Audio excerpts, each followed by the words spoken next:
Shalom saudara, senang berjumpa kembali. Saudara yang dikasihi oleh Tuhan, situasi pandemi ini telah banyak memberikan dampak yang negatif, bahkan mengerikan.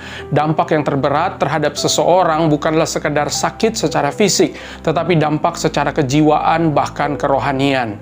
Berdasarkan pengalaman dan kesaksian banyak orang, situasi terberat yang dihadapi saat pandemi ini adalah ketakutan. Ketakutan akan kematian. Situasi kematian dapat dikatakan sebagai situasi tersulit yang dihadapi oleh manusia.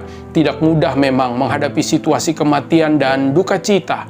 Namun jika kita berhasil menemukan jalan keluar, maka kita akan memperoleh ketenangan, kekuatan, kepastian, serta kemenangan. Ada beberapa fakta tentang kematian. Yang pertama, kematian adalah konsekuensi dari dosa. Tubuh kita pada mulanya diciptakan kekal, namun dosa menjadikan tubuh ini mengalami sakit dan kematian. Setiap orang yang hidup di dunia pasti mengalami kematian. Upah dosa adalah maut, kata firman Tuhan. Yang kedua, Tuhan adalah penentu kematian dan kehidupan. Tidak seorang pun mengetahui dengan tepat kapan waktu atau saat kematiannya, kecuali mereka yang memutuskan untuk membunuh dirinya sendiri. Dan yang ketiga, secara normal, cara mati seseorang tidak menentukan apakah ia akan diselamatkan, tetapi ditentukan oleh keputusannya pada saat ia masih hidup. Bahkan Tuhan Yesus mati di atas kayu salib yang dianggap sebagai kutukan dan penghukuman.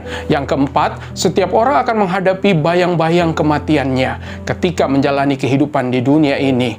Mazmur pasal 23 ayat yang keempat berkata, "Sekalipun aku berjalan dalam lembah kekelaman, aku tidak takut bahaya sebab Engkau besertaku. Gadamu dan tongkatmu itulah yang menghibur aku." Mazmur ini menjelaskan faktanya bahwa setiap orang pasti diperhadapkan dengan situasi kematian serta melihat bayang-bayang maut. Akan tetapi kita juga diberi kuasa untuk tidak menjadi takut sehingga kita dapat melewatinya bersama dengan Tuhan. Apakah jaminannya, saudara? Yohanes 11 ayat 25 berkata, "Jawab Yesus, akulah kebangkitan dan hidup. Barang siapa percaya kepadaku, ia akan hidup walaupun ia sudah mati."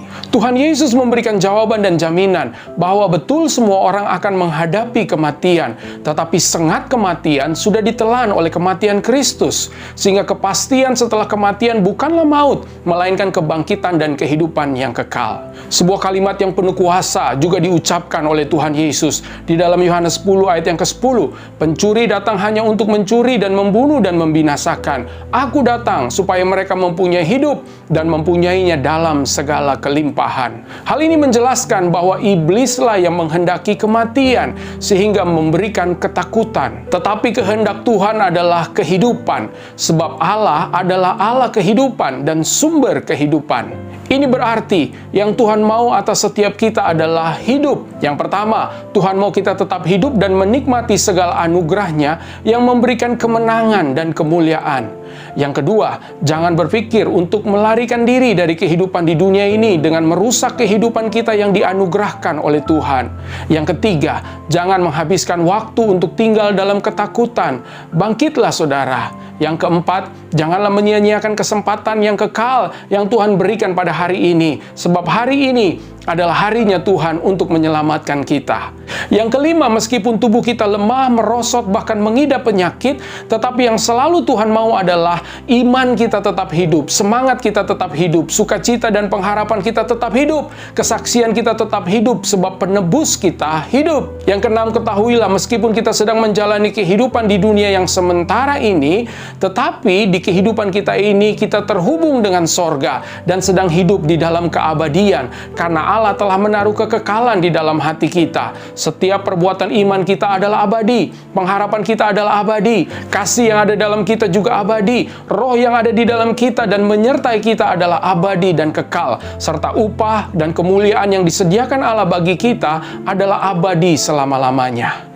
Kristus adalah jalan keluar yang sejati, menghadapi segala ketakutan, kengerian, kematian, serta maut. Kitab 2 Samuel 22 ayat 47 berkata, "Tuhan hidup, terpujilah gunung batuku dan ditinggikanlah kiranya Allah gunung batu keselamatanku." Bagi Tuhan segala pujian dan kemuliaan yang kekal.